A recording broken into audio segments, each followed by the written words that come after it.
I Died for Beauty by Emily Dickinson. We're going to do a quick reading and then do kind of like a little discussion about the poem today. I died for beauty, but was scarce, adjusted in the tomb, when one who died for truth was lain in the adjoining room. He questioned softly why I failed. For beauty, I replied, and I for truth, themself are one. We brethren are, he said. And so, as kinsmen met a night, we talked between the rooms until the moss had reached our lips and covered up our names. All right, so first of all, when you read this, did you get the corrected version? I noticed when I searched for this poem, the first one that you get is one that had been kind of redone, where they took out the dashes, they took out all the special capitalization that she did and just made it normal casing. I think mine had all the dashes and unique capitalization. So I think I read the legit one. I was still confused as all heck, but... Well, I mean, I'm not going to die on the hill that it was sacrilege, right? But I think it is part of her style, per se. Like, I think it's wrong, I think, on some level to change the delivery because, well, we don't fully understand necessarily why she chose certain things. Like we do know, I was reading actually from the Emily Dickinson Museum, there's this little article and it talks about how the grammatical, book that she had been given while at school, like this would have been a no-no. Like she knew she was breaking the rules, quote unquote, right? And these were posthumously published. So it's not like she went through an editor to quote unquote normalize it like the way that like it would have been expected at the time. So I think it adds a little bit of character, not only because of what it is, but because you knew she was kind of, I don't know, giving the middle finger to the grammar police at the time or something. Well, I like that it makes it unique, right? And it makes it her style. It's easily recognizable. And that way it does have a flavor to it that allows maybe a young poet, a writer, somebody to be inspired to make their own adventure, make their own journey, make their own path. And that is something that is inspiring all unto itself. Yeah. Now, in terms of the actual poem itself, right, there's not a ton to, I realize there's a lot to interpret, but it puts it right out there, right? You have the speaker of this poem who's died for beauty, right?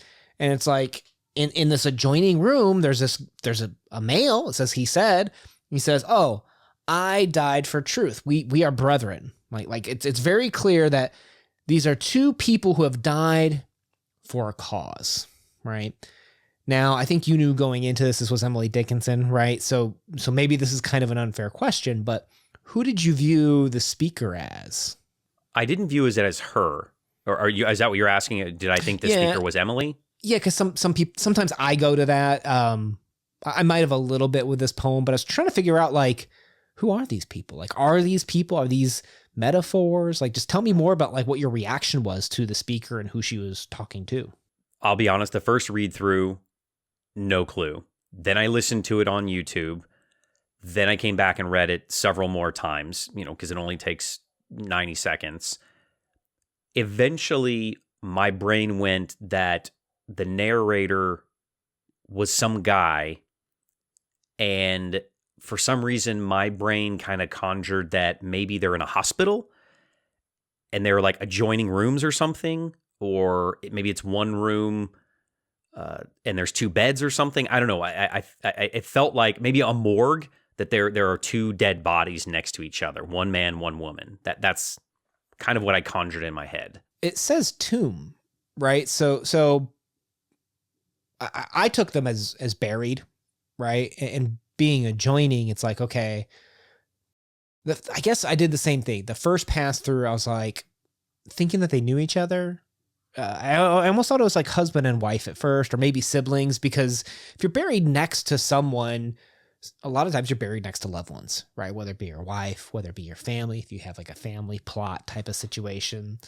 But it was kind of weird because at the same time, it's like, well, the problem is that when she dies and we don't know why he, like who he is or her relationship to him, she she would know why he died, I would think, right? And he's like, oh, hey, I died for truth. If it was like lovers or siblings, it'd be like, yeah, I know, I saw you die like 10 years ago, buddy. Like, come on, I think I know this. Like, I kind of started to move actually as upon multiple readings into a different direction where I'm like, okay, maybe these are just two people who decided to kind of die for something else and don't know each other before and just happenstance were buried next to each other, mausoleum or tomb burial site, aside. That makes sense. I mean, eventually, if you're in a mausoleum, or you're buried at a cemetery, your family plots would only go so far, and then it would stop. And unless there was like a cutoff of like the forest started or something, a new family line or plot, and it could be the end, both ends, right? Where you have the end of one family and the end of another family, and they're right next to each other. They wouldn't know each other. So yeah, I could see that. Okay. All right. Let's talk about their main thing of just like, man, we're brethren. We died for something. There's something to be said about, we've read this. We read the because I could not stop for death, right? They're both these. Well, first of all, they're Gothic, right?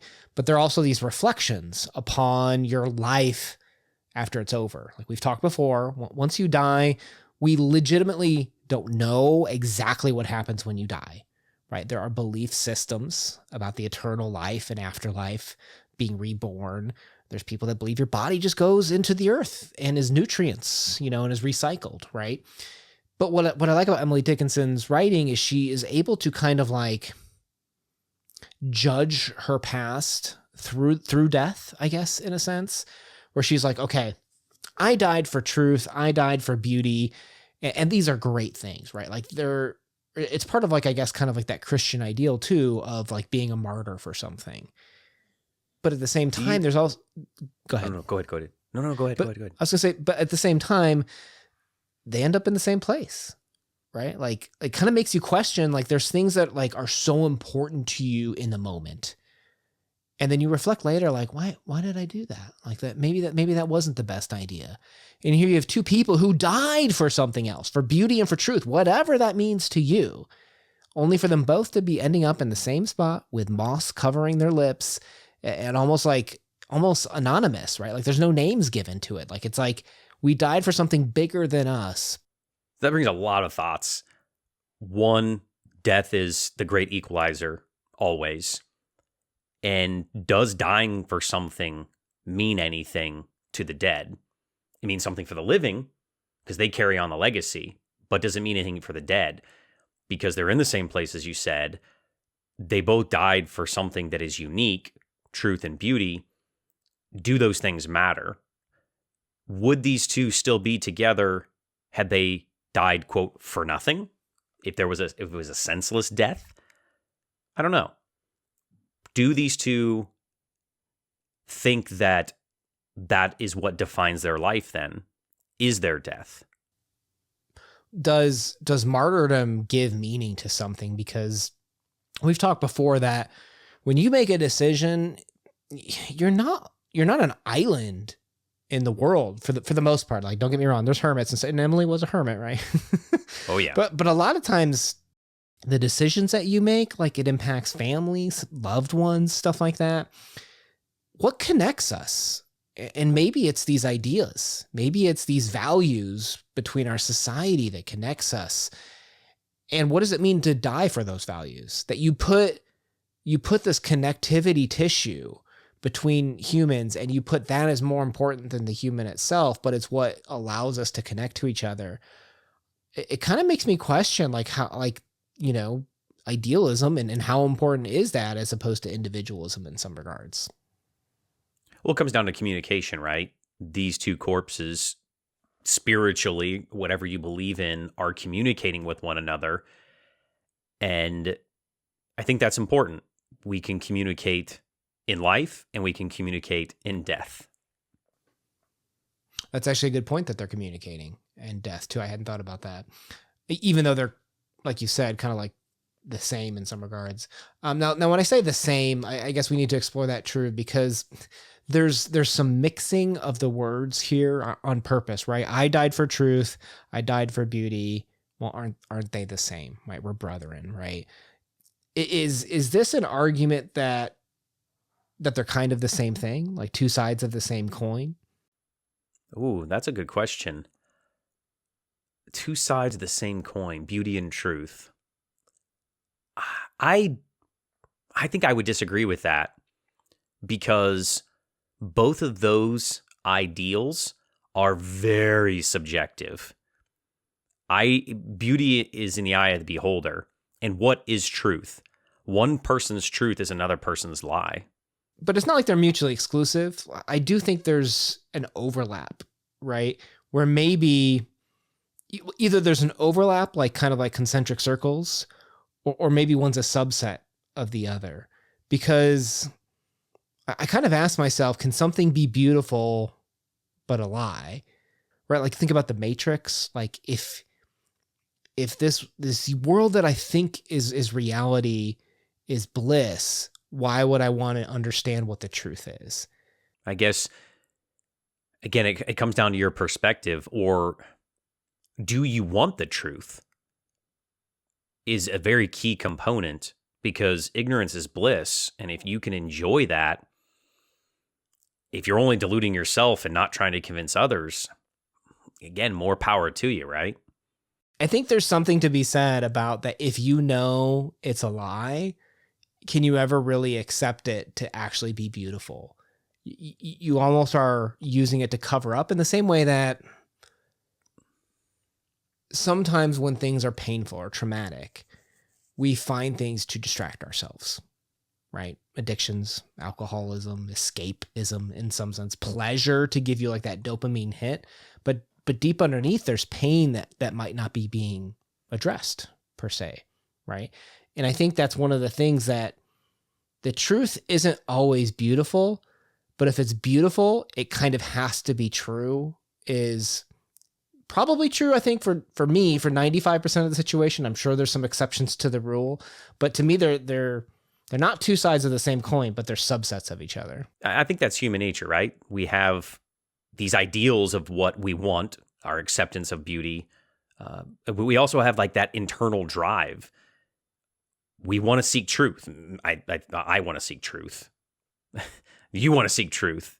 And we fill our brains with information to be able to navigate the world and find the truths and our own personal truths.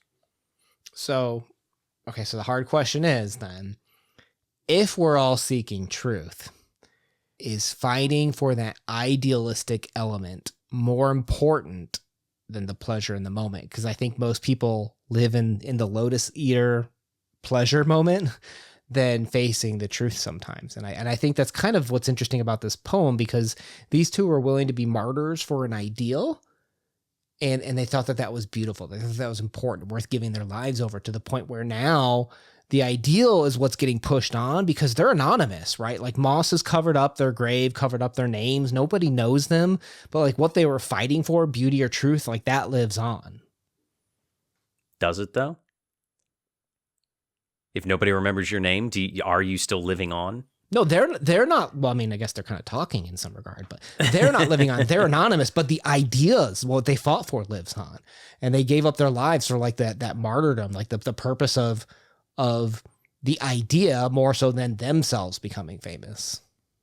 I mean, it's a justification. And if these two dead people are talking, are they trying to justify what they did to themselves along with doing it to each other as well?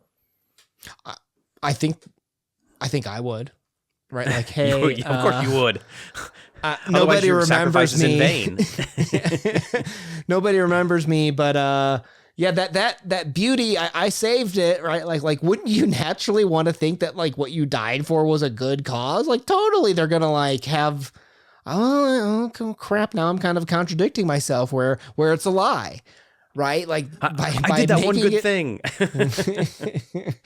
All right. Well, I don't know. It's an interesting little poem, I think. And I don't know if we'll ever get to the answer of exactly what it means, but let us know what you think about it in the comments down below. Emily Dickinson playlist down below. We'd love for you to provide your feedback and let us know what your thoughts were on this one.